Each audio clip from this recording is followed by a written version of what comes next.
Today is the disappearance day of Sri Ramanujacharya, and yesterday was the disappearance day of Sri Madhvacharya. So the question now is who was right? And you can say, well, what do you mean?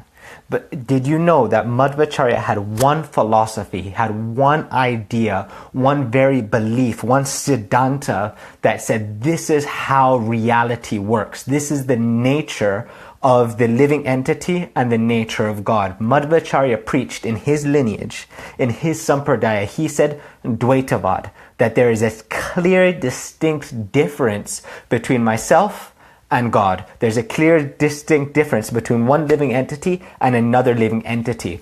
So throughout the ages, many of gurus and acharyas have been, trying to understand the nature of life, of existence. And there's a discussions of what is the relationship between this material world, which basically means like this stuff here, things that we can feel, things that we can touch, like my glasses. What's the difference between that and God? And there's so many different philosophical concepts. Now today is the disappearance day of Sri Ramanujacharya, who established the Sri Sampradaya. The Sri Sampradaya, which is very, very beautiful, powerful, one of the 4 Vaishnav Sampradayas according to our Guru Varga. And he said, no. Everything is not Dvaitavad. Everything is not separate, completely different like Madhvacharya said. He says everything is Vishishta Dvaitavad, which basically means that everything is one. Everything is one type of reality. But in that one reality, there is a Vishishta, or there's a speciality that exists inside of that oneness. For example, we can go deep into understanding the philosophies, but the subject of this thing is really to understand how can we reconcile opposing points of view with people that we respect, and we love both of them. Because sampradaya vihinasya mantrastu nishphalam bhavet. It says that in Kali Yuga, there are 4 bona fide lineages in which to receive mantra and which to practice Vaishnavism and which to advance spiritually. Rudra, Shanak, and Ramanuja's Acharya Sri Sampradaya and Madhvacharya Sampradaya, which is the Brahma Sampradaya, and they're all correct and they're all valuable. And in Srila Gurudev's book, the 4 Sampradayas, Gurudev worked on one book on the 4 Sampradayas. Each one of their philosophy is explained. When we go in Navadvip Parikram, on one day when we go to the place of the 4 Sampradayas, each one of their philosophy is explained. But if you look about it, it's like saying that they're having completely opposing, in a sense, seemingly opposing different worldviews. Madhvacharya says that this glasses over here, right, that these glasses are 100% distinct from God, from Krishna, from the divine. Madhvacharya says that this is one thing, this is Jad, this is Vastu, this is material nature, and God is transcendental, is divine. But then Ramanujacharya comes and he says, no. Everything is Krishna's energy. Everything is Krishna. Everything is the divine. Everything is God. Or for him is Narayan, Lakshmi Narayan. Right? Everything is God. But there's speciality which exists inside of that. In other words, there's this glasses, it's one thing. But then in the glasses, it's blue. So you've got glasses that are blue and you've got glasses which are black over here. So you've got black and you've got blue, which is a separateness. So he's saying that everything is one, but there's speciality which exists inside of that oneness. So everything is God, but then the separateness is a speciality which exists inside of that. So then the question is, who's right?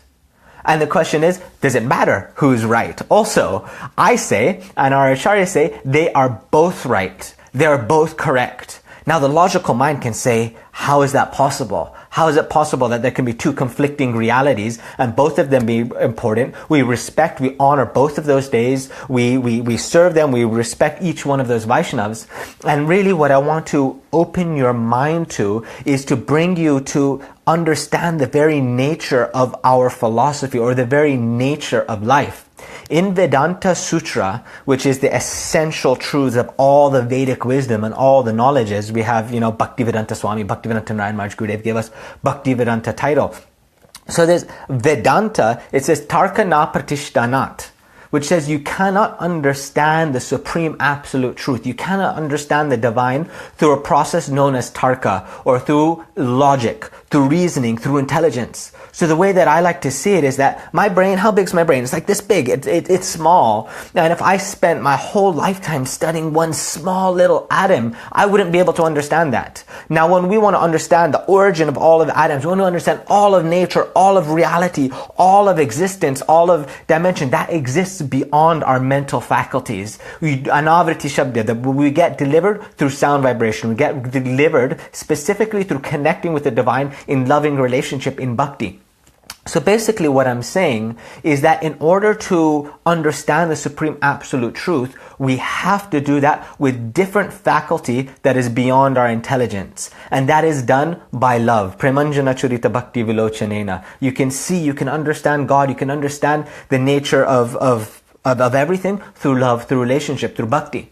So then the question, so what I've said is, we've got two Acharyas, they say different things about reality. So they've said two different things, and we say, well, they're both right, we respect both of them, we like them, but how do we understand, how do we reconcile the differences between them when we say, well, actually, if we use our intellectual faculty, we cannot understand either one. That's not the way to understand reality. Really, we have to use a different thing, which is love, which is beyond. So it's not even about philosophical contradictions.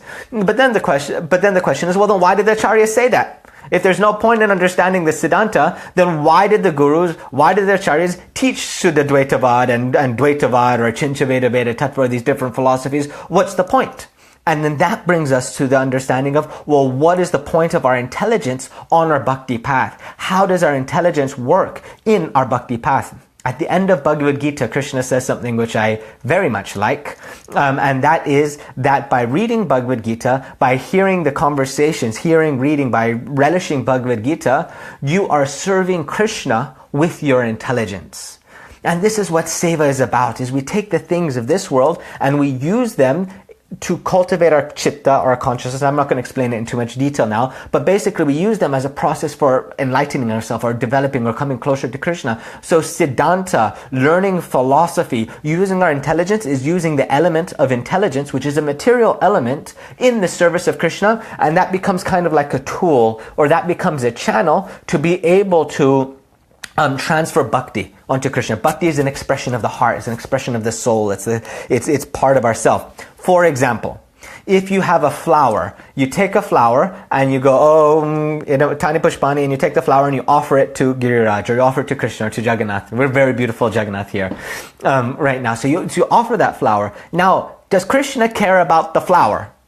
Does the flower matter? Is the flower important? No, it's just a frickin' flower. There's hundreds of millions of flowers sprout every day. It's not such an amazing thing. It's not about the flower. But what the flower is it's a channel. You're taking your love, and by picking it, then there's the emotion, there's the bhav that's getting put into picking that flower and the offering that flower to Krishna. The flower now becomes a tool to be able to channel that love to the lotus feet of Krishna. And then Krishna, pattam pushpam phalam toyam yome bhakti prachati, with love, he accepts the love through the medium of the flower.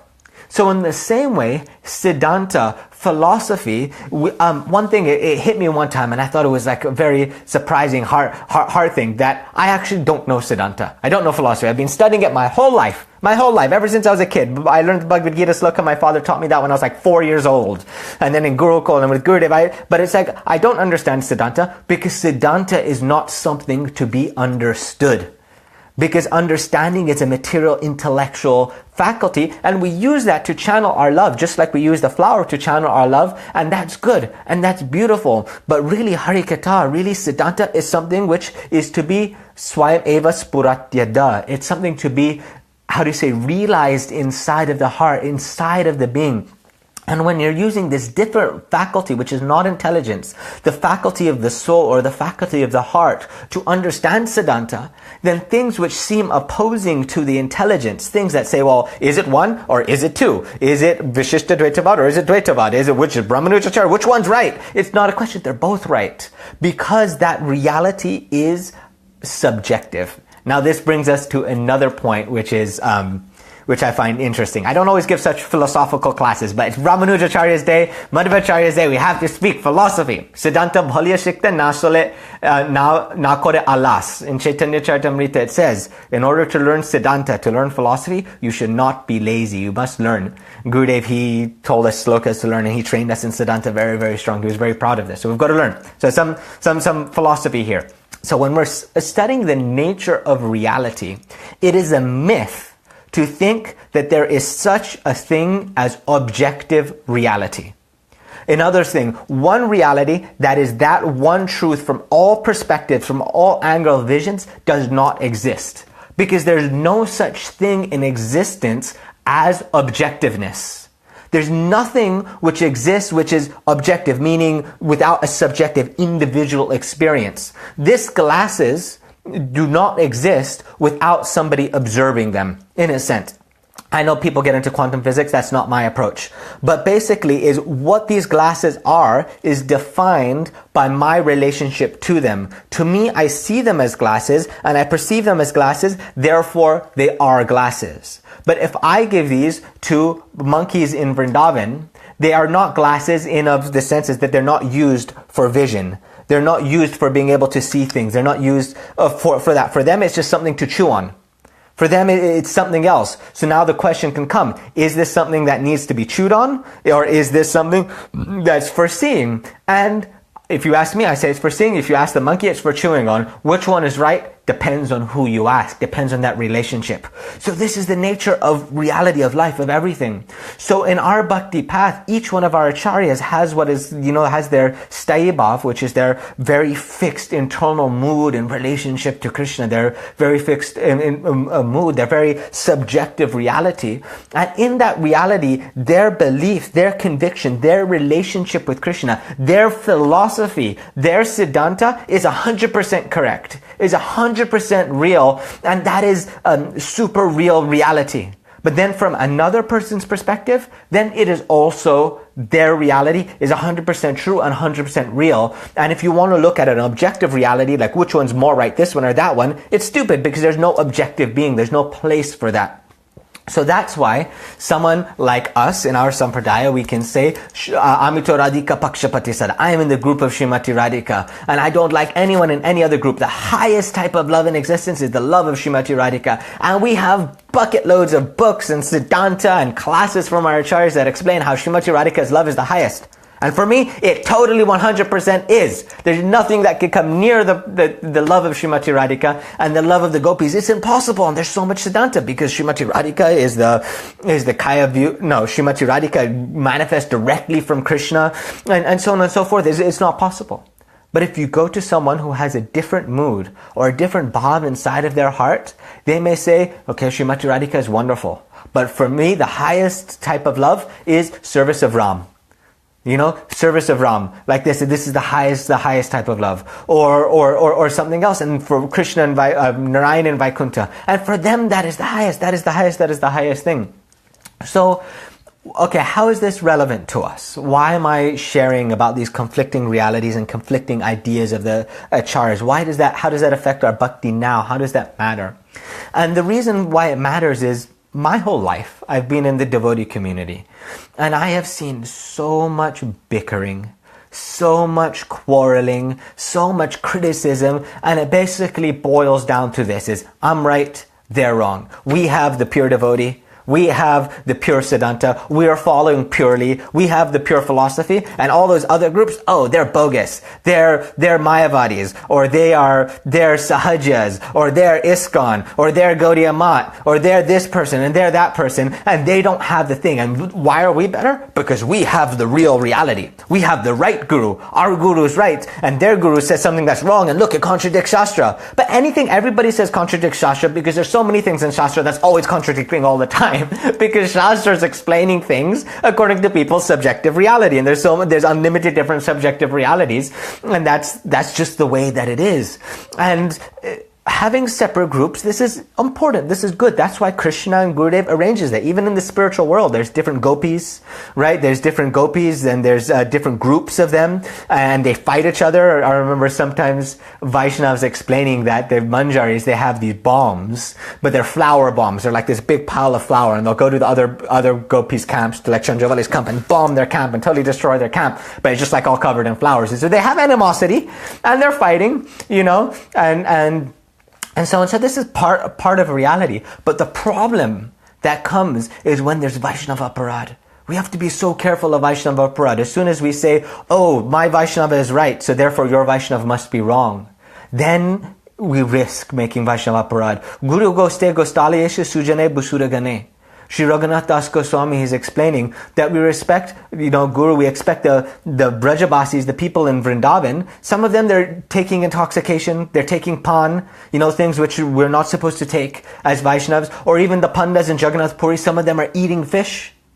Some of them are eating fish, but still we must respect them. By Raghunath Das Goswami saying, or Gurudev saying, Vaishnav saying, I remember Gurudev also even giving donation, giving money, to Brahmins, also respecting Brahmins, because there's different reality, and if we want to advance in bhakti, we need the blessings from all Vaishnavas, from all people in different bhavs, in different moods. If we don't have their blessings, if we don't have relationships abundant, then very, very hard to advance. So yes, stay in your group, yes, have your subjective reality. I will never believe for a second that there's any bhakta greater than Srimati Radhika. It's not possible in my reality. But if someone else wants to believe that there is, that's their reality. They can do this, and we must respect. We don't say they're wrong. We don't criticize. Because when we do this, then this destroys our bhakti. This gets in the way of our bhakti. So if we have a binary way of thinking, if we have this psychology, one way of right, if something's right, the other thing must be wrong. If we say this is very Christian kind of psychology, Judeo-Christian Western psychology, and I can get into the psychological aspects, which I don't think is really the point. There's one good video you can look up by Devdutt Patnaik. And he wrote a TED Talk. He's a mythologist, TED Talk, Indian. Google him, you can find. And he explains more about the psychological kind of aspects. But that's not the point that I'm getting. I'm saying if we have this psychology of if I'm right, it means that other people are wrong. If one Vaishnav says something and another Vaishnav contradicts, that means we have to choose one of them, then we'll have so many troubles in our bhakti. So many troubles. Because our Acharyas thrived on debate. Right? So many advanced Vaishnavas, they'll debate and they'll have different standpoints, different points of view. And this is kind of the beauty of Siddhanta. And the way that I like to see it is that there's so much, bigness. There must be a bigger, better word than bigness. But there's so much, vast amazingness which exists in Krishna, which exists in the Vaishnavas, which exists in the nature, which exists in reality as it is. There's just so much greatness to it. Why do we have to limit it to one truth? Why do we have to limit it to one just small, this is the way it is, this is the right, this is the Siddhanta, blah, blah, blah. Well, no, it's not the way that it is. There's so much dimension, so much variety, and the fact that there's difference in Acharyas, in Gurus, in Sampradayas, in lineages, in Shastra, in reality, is where all the beauty comes out. That's where the sweetness is in the separation, is in the diversity. Otherwise, we're left with Brahmavad. Otherwise, you become a Mayavadi. Everything gets merged as one, and there's only one reality, one thing, and it's just boring. Right? Variety is where there's the fun. Variety of Siddhanta. So, I guess if I were to give you a gift, other than the gift of mybhakti.org, go to mybhakti.org, and over there I made a Vaishnav calendar, which is digital, which you can use on the phone. It's a gift that I'm just releasing today for a special day, Ekadashi tomorrow, Nityananda Trayodashi coming up. And so go mybhakti.org. But other than that, a deeper gift, other than the beautiful Vaishnav calendar, is the deeper gift I would like to give you is if you have this binary way of thinking of if one thing's right, something must be wrong. What is the truth? I need to find the one Vaishnav that is right. The one Vaishnav that's relationship with Krishna. I need that Mahabhagavad. If I don't have that Mahabhagavad, then I'm not going to advance and things like that. Then your bhakti will have disturbance. It won't be good for your bhakti. Maybe make offense to other people and then cause even unhealthy divide. There's healthy divide and then there's unhealthy divide in our devotee community. And we don't want to hurt any Vaishnav. We don't want to offend. We respect Madhvacharya, who has one philosophy. We respect Ramanujacharya, who has another philosophy. Gurudev wrote a book on all their philosophies, 4 sampradayas. In Mathura temple, in all the temples, we have deities of Madhvacharya, Ramanujacharya, Nimbanditya, each one of the acharyas that are there that have different siddhantas, different philosophies. Now, yes, we can get intellectual and reconcile to, well, they're actually not saying different things, and reconcile intellectually, and maybe I'll do that in another class, and we do that. But really, if you just open your mind to a multitude of existence, like how many gods are there? There's in Hindu psychology 33 billion gods, and those are not even gods, but how many forms of Krishna? Unlimited. So there's unlimited ways of connecting in love and bhakti to Krishna.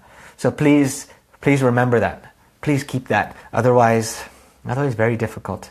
Otherwise then maybe unhealthy, more politics in our devotee community and aparad, which is painful. It's painful to see, So I offer my pranams Go to mybhakti.org and get the new Vaishnav Google Calendar, which is basically you get the Vaishnav calendar, the same calendar on Pure Bhakti, you get it on your phone and or on any digital device or integrated with any app. We have instructions of how to use that and set that up there.